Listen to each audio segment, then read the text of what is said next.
Hi, everyone. Welcome to Conversations with Nicole. Chances are many of you spent your mornings drinking your coffee and watching Mark McEwen at the network on CBS. He was on the morning program, CBS This Morning, and then on the early show. He is one of America's most trusted newsmen. He's interviewed presidents, actors, musicians, and countless others during his illustrious career. After leaving the network, Mark moved to Orlando to do local news there, and of course, that allowed him to spend more time with his family. Mark later suffered a stroke, and this was a game changer for him. From that, he decided to author the book After the Stroke to share with others about how, of course, this changed his life, and of course, to help others lower their risk of stroke. I'm delighted to share Mark's story with you today. Let's get started.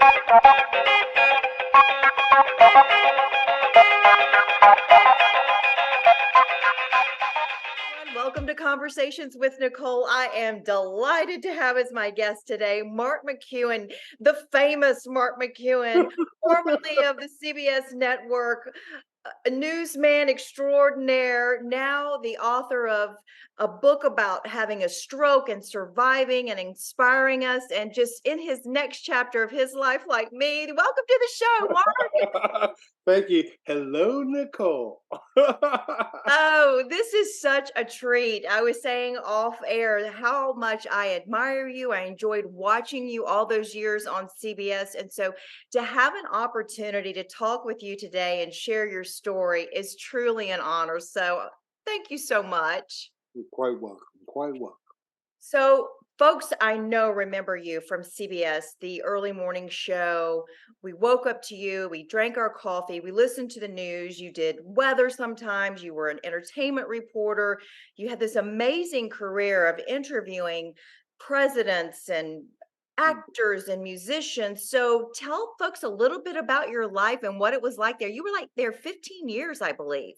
Okay, Nicole, I used to be a rock and roll DJ on the radio, playing what kids today call classic rock. Back then, it was just rock and roll.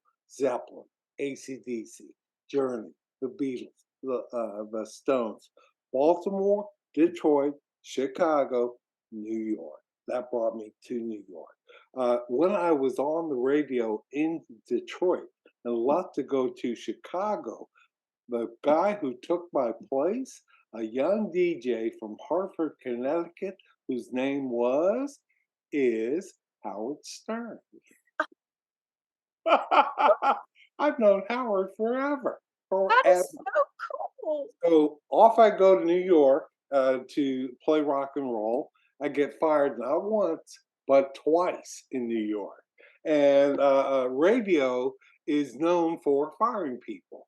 I was lucky. I never got fired before, got fired twice in New York. The second time, it was in the paper, the New York Daily News. And Bob Shanks, who was going to be the executive producer of a new morning show for CBS, what the morning program, sat in his robe reading the paper and said to his wife, "I think I found my weatherman." So a producer called, the station called me up. They said a producer from CBS called to talk to you. So here's his number. I thought CBS. I thought it was CBS FM, an oldie station. I didn't want to play oldies, but I didn't have JOB. And plus, he's talking. I'm a producer over here. Radio mornings, you're lucky if you have a producer. To have here producers plural was a big deal. So then he says, and since we're going up against GMA and the Today Show, I go, wait a minute, is this TV? He says, yeah. Are you interested? I go, yeah. So I go down to Black Rock. Keep in mind, my first job in television was national television. Never even thought of it. That's unbelievable. Most Yep, people don't do that. yep. I didn't know how lucky I was. So Wow. I go down, Nicole, the phone is blowing up in the office, and the guy's Bob Shanks is paying no attention to the phone. He says to me things like, Are you a Yankees fan? Are you a Mets fan?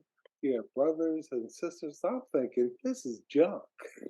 Found out he was sizing me up. And then he says, how do you feel about doing the weather? Nicole, to be honest, I thought I could give a hoot about doing the weather. But at that level, you don't say no. You don't. I Do said, not say no. I say, I could do it. Sure, you could do it. We'll get your meteorologist. And I used to do stand up comedy. So he says, we'll have one audition. Is there something that can lead you into your stand up comedy? Okay. So, Nicole, we go to a studio. It's packed. There's a TV camera. He's standing right next to it. And he says, I'm going to ask you a number of questions. Answer, you can talk to me, but talk to the camera. And then he says, where'd you go on vacation recently? And I said, Jamaica. Everyone in Jamaica has an accent. Where are you from, Mom? Where are you going, Mom? I said, even the dogs. Bark, bark, Mom. And they all laughed. Nicole, that got me the job. And in radio, you are interviewing people all the time. Yeah. Yeah, listeners, people. Tom Hanks had the movie Big. He came through. Stephen King. He had all kinds of people. But weathermen only did the weather. I was the first one. I said, "Hey, can I do music?" And they were like, "Okay." And so I began Nicole, that turned into the Oscars and the Country Music Awards and the Grammys and the Golden Globes. All that came from, hey, over here, can I do this, please? So there you go. Wow. Wow. What a career that you had there. I mean, to go from a DJ to the network, that's incredible. That just goes to show the talent that you have Thank and you. the appeal that you have to your audience. When I watched you and talking to you now, you're relatable. You're easy to listen to. I feel like you're just having a conversation. We're hanging out in your, in your den or whatever. And I feel like that's what the audience felt too, and that producer, he saw that day too as well. I love that, I love that. So talk about, any memorable moments at that level at the network before you made the next change. Well, Nicole, I always say, too stupid to know how special that whole thing was. I was just glad to be here, glad to be here, and didn't know. See, Nicole, if you say something funny in a room full of comedians, they chuckle. If you say something funny in a room full of news guys, they fall right on the floor. So you're doing stuff they're not used to. So I'm doing that. Nicole, my interviews, I uh, I would always tell the people, pay no attention to the cameras and the lights. Talk to me. Yeah. When it goes well, it's not a Winston Churchill press conference, it's a conversation. And so, but I tell people all the time, you have to do your homework, you have to do your research, because the answer to their first question can negate every other question. Yeah, hold on. Did you say, and now you're going down a road that you didn't know you'd be going down, but you have to be prepared to go down that road. Big fun, Nicole. Yeah. Listening is always the key when you're talking to Yeah. someone, Pay having attention to what they're saying. Yeah. listening. So what I'm hearing is that you had a wonderful ride, wonderful opportunities, and when it came to an end and you left the network, what happened next? Uh, well, as I like to say, it rumbled to a halt. That was working with Brian Gumble, Jane Clayson. I worked with Harry, my boy, Harry Harry Smith, Smith, love Harry. What about Paula Zahn? all of Don too. Loved Paula. Kathleen Sullivan worked with all of them. And so I thought, what do I do next? Nicole, WCBS TV. I go in there, and the GM and the news director are there. And she says, you're not a weatherman, right? I said, no, no. She said, you're not a meteorologist. I said, no. What makes me think people will believe what you say? I said, for 16 years, they believed everything I said. So that's what that will be, yeah. If you want, I'll go get a meteorologist degree to be at WCBS. Didn't happen. Okay. By the way, they fired her. Yippee yippee ki off, off at one, Chicago called me. I'm an East Coast boy. I've been on the radio in Chicago. So I go there. He's talking about not weather, about doing anchoring the morning, grooming me to be the news evening anchor. I turned him down because I'd been to the Midwest. I didn't want to go back. So I went to Raleigh, North Carolina, and finally, I was with William Morris at the time. My agent said, Orlando. I said, Orlando. He said, they're good people. Go see them. Oh, it's just a plane ride. So, Nicole, I come down here, and he's right. I met the GM and the news director, two of my dearest friends. They were nice as they could be, and not once did they mention weather. They wanted me to anchor the morning and the noon, to groom me to be the evening anchor. And a year in, we started out. We were in last test place Oh, in the and by the end of the year, we're in second and beating number one every a lot. And we were coming, and then I had my stroke, changed my whole. yeah. Then you have okay, so there we are. You're here and you found a place where you thought this is going to be good. I'm going to get time with my family, and you had a stroke. How old were you when you had the stroke? Were there signs, symptoms leading up to it? And walk me through that process. This is valuable information for folks. Well, Nicole, I was 51. I Mm. had high blood pressure, but everyone I knew in news had high blood pressure. So I thought that was just part of the gig. Okay. So I go to Maryland. I'm from Maryland. I fly there, and as I'm coming back to BWI, going through the X-ray machine, I didn't feel quite right, and my right side, my leg, I couldn't walk and move the way I normally did. I called my wife, and she said, "Eat something," because that may change. I got a slice of pizza, Nicole. I couldn't eat. Mm. And I left in an ambulance, went to the hospital. The doctor misdiagnosed me. He said it was the stomach flu. If he'd said anything about a stroke, we'd be having a different conversation. So I went back to my friend's house. I talked to my news director. It was November. November is a ratings month. Yeah. So he said, stay as long as you can, but you could hear in his voice, hurry back, hurry Oh, back. oh yeah, we know how that sounds. Yes. So I get on a plane, and I have my stroke 30,000 feet up in the air. And the thing was, I didn't know what a stroke was, knew nothing. It was just, it was just awful. So when we landed, I couldn't talk. I got up, and my balance was off, and they thought I'd been drinking. I hadn't had anything to drink on the plane. But Nicole, I had a sky cat there with a wheelchair because I didn't feel that good. He wheeled me through the airport and never said a word to me and left me curbside by myself. I was done.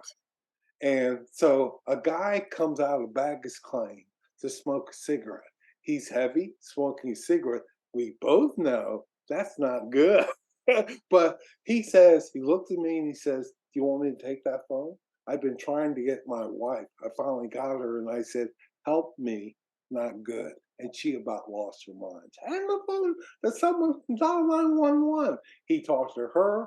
He dialed 911, walked back into the baggage claim. Nicole, if he walked in here right now, I wouldn't even know who he was. I Wow. don't know his name. Nicole, he's the reason I believe in angels, because that guy saved my life. Off I went to the hospital. a coma for 2 days, intensive care for a week, hospital for a month, rehab for a year. At 51. That is so young, Mark. So Right. young. So thank God you get through all of that, but that was a journey in getting back to good health. What do you want people to know? Because you wrote the book Mm. after the stroke about what you went through so that they don't miss the signs, the symptoms, you know, Well, because early getting like 8 seconds is really, I think there's like seconds of time that you need to be getting care immediately when you know something's not right. Nicole, I'll say first thing is as you age, you have to make the odds work in your favor. By that, I mean, Nicole, I'm 50 pounds lighter than I used to be. And I go to Crunch, the gym. Um, I always say there's no one harder on me than me. I go uh, 3 or 4 times a week. I beat myself. I should go 5 or 6 times a week, but I'm going. Yeah. And but you have to put your dukes up and be prepared to fight back. Right. Uh, um, Nicole, life has a way of knocking you down, whether it be a stroke, heart attack, cancer, divorce, bankruptcy, losing a loved one, losing a family member. Life will knock you down. The, to me, the key is not to get back up and get back into the fray, just get back up. Because people, when they get knocked down, turn around and go home. Can't do that. Yeah. Can't do that. Name of the game is to be here as long as you can. So you have to be here, prepare to be here for as long as you can. Be healthy. 100%. And do you talk about that in Yes, your book? yes, I do. Absolutely. How can people get your book? Well, I think Amazon, Yeah. you can go there. Uh, um, it's still there. Thing is, Nicole, I'll tell you something funny. I write a blog. I've submitted 21 of the blogs to the Orlando Sentinel. They printed 18 of them with a picture. There I am. And, but God, one of the best compliments I ever got. That book was written with a ghostwriter. I Oh, Cole, I was messed up. I could barely put two and two together. So he would ask me questions. I'd answer. He'd send me the transcript. He'd say, change it however you want. Okay. One of my friends was Tony Bennett. I've knew Tony forever. He got me the show on A&E live by request. I did that for 7 years. Bowie, Elton John, Tony, Earth, Wind and Fire, Vince Gill, Trisha Yearwood, all kinds of people. And so, but I said, I'm going to write the chapter on Tony and my father and Garth Brooks, another dear friend of mine, very dear. And do me a favor, don't you change a word. He kind of got a little hinky, as the saying goes, about that because um, the reason why I said that, he wrote about Tony Bennett the way People magazine would write about Tony Bennett. Tony was my friend. So you write about your friend different than you write about people from People magazine. So, but I tell you all of that to when my second book is just about done. I've written the whole thing, and the ghostwriter said to me one of the best compliments I ever got. He read a part of it and he said, "You don't need no stinking ghostwriter." I thought, thank you very it's much. of course, yeah. Good for you. That's awesome. So wow, you really have made connections with some very impressive people that we all look up to on the screen and go, wow, to have been friends with Tony Bennett. Wow. Um, this next book, Tell me about it. Can you give me a little insight since you just Sure. shared that little bit of information?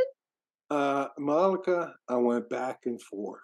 Uh, the original book was me talking about what I've learned post stroke, one chapter, then a chapter on a celebrity or like Denzel Washington, then back to exercise and all that, then back to George H.W. Bush. And my producer, a dear friend of mine, said, you know what? I would dump all that stroke stuff, put that in another book. People love to read about celebrities. Just do celebrities. Eh, Monica, I'm looking at my wall. I have a chapter on Travolta, Springsteen, Colin Powell, Whoopi, um, Joni Mitchell, George Harrison, Beyonce, Wow. Denzel. It goes on and on. Neil Diamond, Ali, Michael Jordan. You I'm a have writer. interviewed the elite of the elite of the elite. I Yeah. mean, that's unbelievable to be able to share those stories and to be able to have interviewed them. I mean, I can't even imagine. Wow.